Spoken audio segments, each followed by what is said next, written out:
आज की इस वीडियो में हम बात करेंगे कि जब हम गेहूं की फसल में दूसरा पानी लगाते हैं उस समय हमें यूरिया के साथ कौन कौन से खाद डालना चाहिए।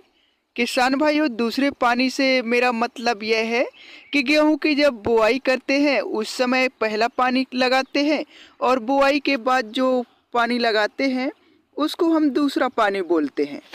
गेहूं की फसल को दूसरा पानी लगाते समय पर आवश्यक मात्रा में खाद मिल जाते हैं तो फिर गेहूं में बहुत अच्छे कल्ले निकलते हैं और गेहूं में फुटाव अच्छा होता है तथा उत्पादन भी अधिक निकलता है।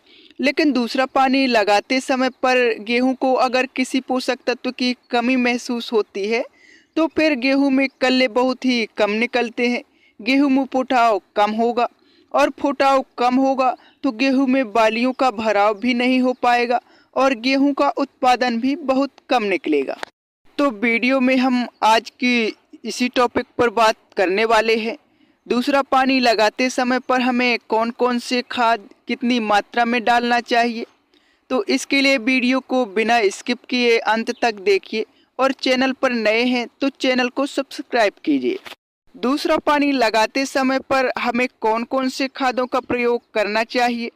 तो पहला खाद तो आप यूरिया लीजिए, क्योंकि यूरिया में 46% नाइट्रोजन होती है और गेहूं के पौधे को नाइट्रोजन की सबसे ज़्यादा आवश्यकता होती है।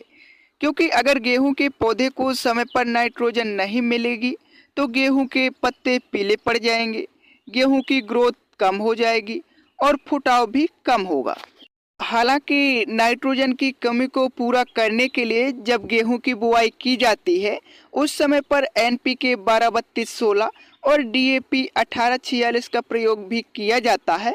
लेकिन इसके अलावा भी हमें गेहूं की फसल में 2 बार यूरिया खाद डालने की आवश्यकता होती है। पहली बार में आप जब दूसरा पानी लगाते हैं उस समय पर डालिए और दूसरी बार यूरिया जब तीसरा पानी लगाते हैं उस समय पर डालिए। अगर यूरिया की मात्रा के बारे में बात करें तो किसान भाइयों, पहली बार में आप 1 एकड़ में 40 से 45 किलोग्राम यूरिया खाद डाल दीजिए, जिससे गेहूं में बहुत अच्छी ग्रोथ होगी। लेकिन अधिकतम उत्पादन प्राप्त करने के लिए सिंगल यूरिया से काम नहीं चलता। तो अगर बात करें कि यूरिया के साथ में हमें कौन सा खाद डालना चाहिए, तो पहला खाद तो आप यूरिया के साथ में जो डालना चाहिए वह है कैल्शियम नाइट्रेट। किसान भाइयों, कैल्शियम नाइट्रेट में कैल्शियम भी होता है और नाइट्रोजन भी होता है, जिसमें से कैल्शियम पौधे को मजबूती प्रदान करता है, कैल्शियम पौधे में फुटाव अच्छा करता है तथा पौधे को कीट और रोगों से लड़ने की क्षमता प्रदान करता है। अगर कैल्शियम नाइट्रेट की मात्रा के बारे में बात करें तो आपको 1 एकड़ में 8 से 10 किलोग्राम कैल्शियम नाइट्रेट का प्रयोग करना चाहिए। के अलावा गेहूं की विकास के लिए आप 1 एकड़ में 5 किलोग्राम माइकोराइजा भी जरूर डालिए। अगर माइकोराइजा के बारे में थोड़ी डिटेल से बात करें तो माइकोराइजा एक प्रकार की फंगस है, जो फंगस गेहूं की जड़ों के साथ कांटेक्ट हो जाती है और ये फंगस पौधे को फास्फोरस की आपूर्ति करती है।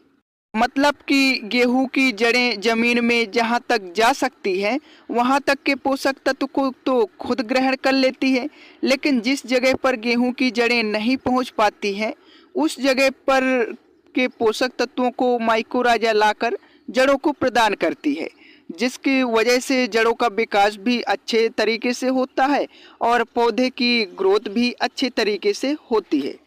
इसके अलावा गेहूं की फसल में फुटाव बढ़ाने के लिए जिंक और सल्फर भी काफ़ी ज़्यादा आवश्यक होते हैं, लेकिन इन खादों के साथ में आप जिंक सल्फेट को मिक्स नहीं कर सकते हैं, क्योंकि नाइट्रेट और सल्फेट ये दोनों कभी भी आपस में मिक्स नहीं होते हैं।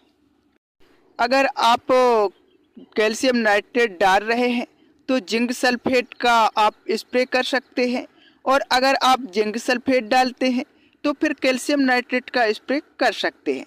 अगर स्प्रे के बारे में बात करें तो दूसरा पानी लगाने के 4 से 5 दिनों के बाद में आप स्प्रे कर सकते हैं।